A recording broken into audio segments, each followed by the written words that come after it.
Laudetur Jesus Christus. Vatican and World News.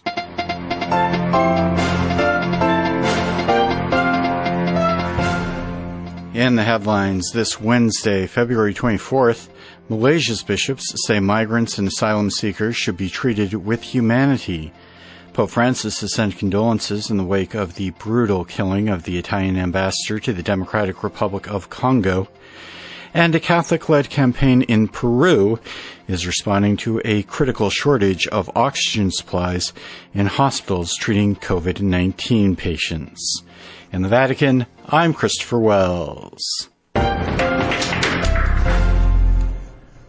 Our top story today, Malaysia's Catholic bishops have expressed their opposition to the deportation of Myanmar refugees from Malaysia. In a statement, church leaders noted that the refugees, migrants, and asylum seekers are vulnerable people and so should be treated with humanity based on mercy, compassion, and love. Robin Gomes has more. At a time of grave political uncertainty in Myanmar, our faith tells us that we cannot remain silent and be complicit to this action towards those who have fled due to a grave humanitarian crisis, the Malaysian bishops said in a statement on Tuesday.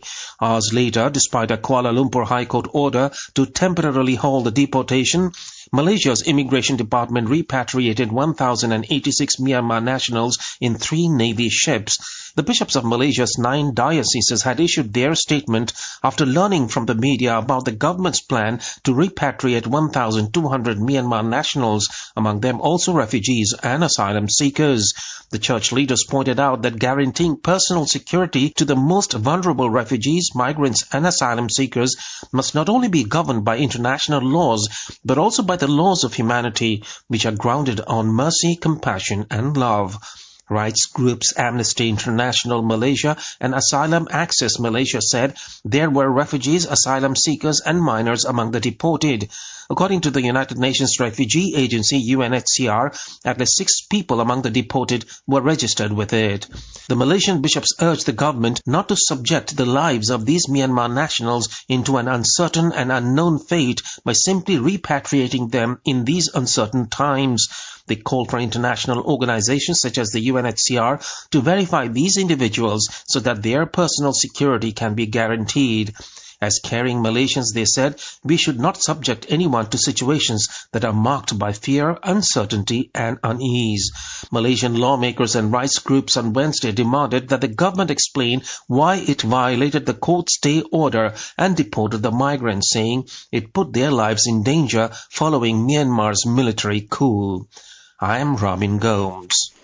In other news, Pope Francis joined his voice to that of many leaders, expressing shock and condolences for the brutal killing of the Italian ambassador to the Democratic Republic of Congo, together with an Italian police officer and their Congolese driver. The Pope's telegram came as the bodies of Ambassador Luca Attanasio and his bodyguard arrived back in Rome on Tuesday aboard a military aircraft, one day after they were shot dead following an ambush in the eastern part of the Democratic Republic of Congo. Linda Bordoni has this update. Ambassador Luca Attanasio, his bodyguard Vittorio Antonacci and WFP driver Mustafa Milambo fell prey to an ambush by armed men as they travelled to visit a World Food Programme school feeding project near Goma, the provincial capital of North Kivu.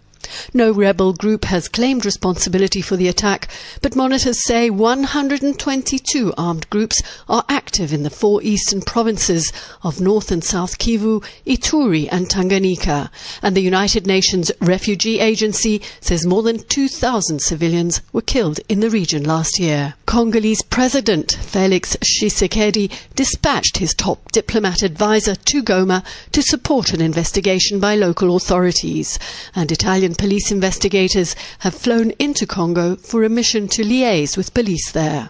But the scenario is complex and chronic violence persists in the DRC's east despite a huge commitment by the UN. With around 15,000 personnel and a budget close to $1 billion, MONUSCO is the UN's biggest peacekeeping mission. The region is rich in mineral resources.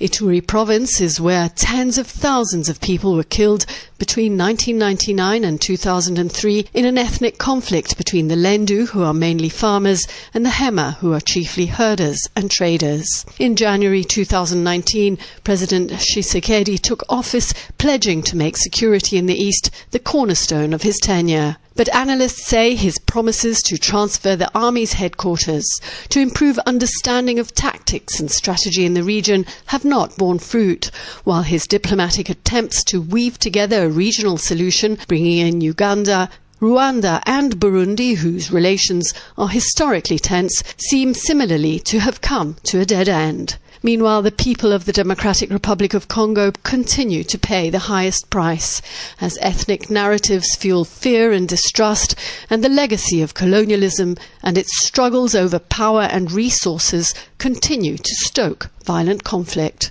I'm Linda Bordoni.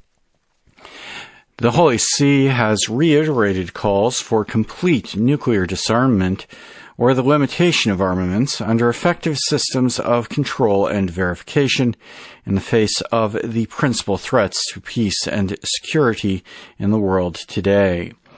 Archbishop Paul Richard Gallagher, the Vatican's Secretary for Relations with States, made this call on Wednesday in a video message addressed to the high-level segment of the 2021 session of the Conference on Disarmament, which is taking place in Geneva, Switzerland.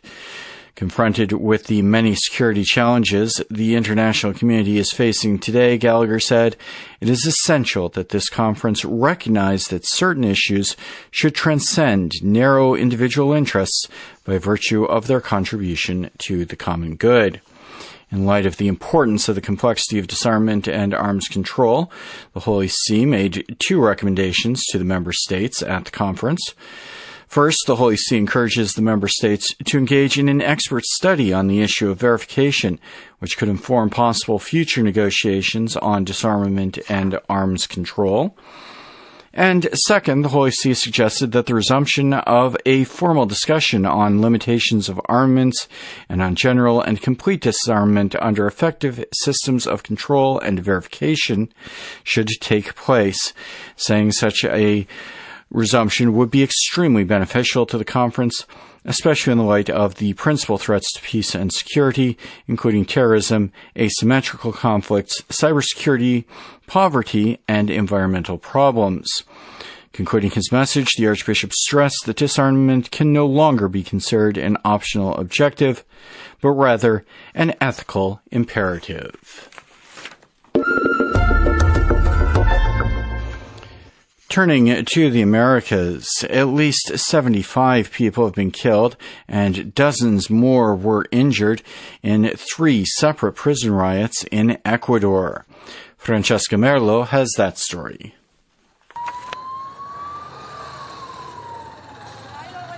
Gangs are being blamed for the tragic loss of lives in 3 of Ecuador's prisons on Tuesday. Officials have reported that the deaths, adding up to at least 75, and the injuries of dozens more in the cities of Guayaquil, Cuenca and Latacunga are a result of gang rivalry. Edmundo Moncayo, the director of Ecuador's prison agency, stated on Tuesday that these were 2 groups vying for criminal leadership within the detention centers. The riots reportedly erupted on Monday night after prisoners took prison guards hostage. An additional 800 police officers were sent to help authorities control and restore order within the detention centers, said Edmundo Moncayo. Distraught family members waited desperately for news outside the prison in Ecuador's western port city of Guayaquil, where officials said 21 people died.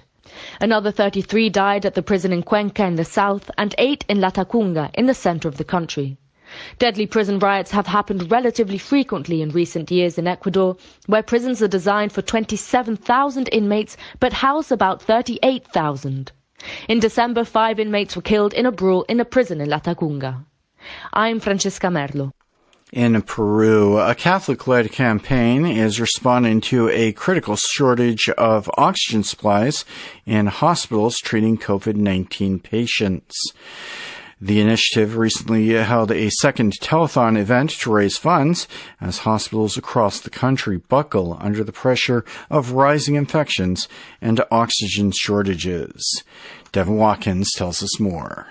The Respira Peru, or Breathe Peru, campaign has had rousing success, raising almost €8 million for COVID-19 sufferers. The initiative began last July as a fundraiser to support hospitals across Peru as they treat coronavirus cases. Organizers say the funds are used to guarantee much-needed oxygen supplies and other medical equipment in the fight against COVID-19. Breathe Peru held its second 4-hour telethon last Saturday on Pan American television. Pope Francis even got in on the action by sending his support for the initiative and inviting donors to give generously. He said they are helping make God's tenderness reach everyone through care, building a more humane and fraternal society in which we ensure that no one is left alone or no one feels excluded or abandoned. The campaign is spurred on by Peru's Catholic Bishops' Conference in conjunction with the University of St. Ignatius of Loyola and a host of national businesses. At the telethon event, Archbishop Miguel Cabrejos, president of the Bishops' Conference, expressed his gratitude to donors. He underlined the profoundly human and spiritual value of efforts to save lives. The university president recalled the many people who have toiled in silence to help others throughout the pandemic. He also urged the government and private sectors to shift resources temporarily to promote the creation of oxygen supplies. The campaign is responding to a critical situation in Peru. Hospitals throughout the country have been crippled by a shortage of oxygen supplies. Long lines have formed in the capital Lima as relatives and friends of COVID-19 patients seek out the last remaining bottled oxygen available. Reuters reports that prices have tripled in some regions as price gougers get in on the action. As of Wednesday, Peru had recorded nearly 1.3 million cases and over 45,000 deaths. I'm Devin Watkins. And finally, remaining in Latin America, the presidents of Mexico and Argentina are urging the rich nations of the world to stop hoarding COVID-19 vaccines and being miserly in sharing with less wealthy countries. James Blair says that story. Barefaced due to being maskless, Mexican President Andrés Manuel López Obrador, who himself is a COVID survivor, insists that the UN should guarantee a share and share-alike policy, but it's proving a flop because 80% of the vaccines are currently staying put within the frontiers and refrigerators of just 10 nations who are prosperous, affluent, but hardly generous. Having greeted visiting Argentine President Alberto Fernandez to his press conference, he used the occasion to urge the UN to intervene and act swiftly as well as decisively. President López Obrador became prickly by suggesting it's not all roses, floridly insisting it's a decoration like a vase of flowers.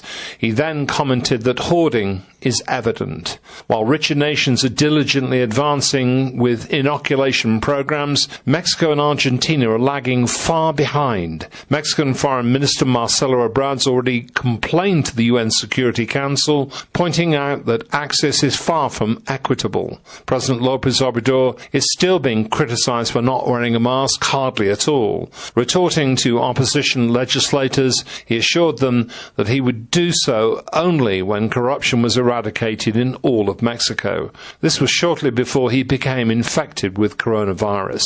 For Vatican Radio, James Bliss reporting.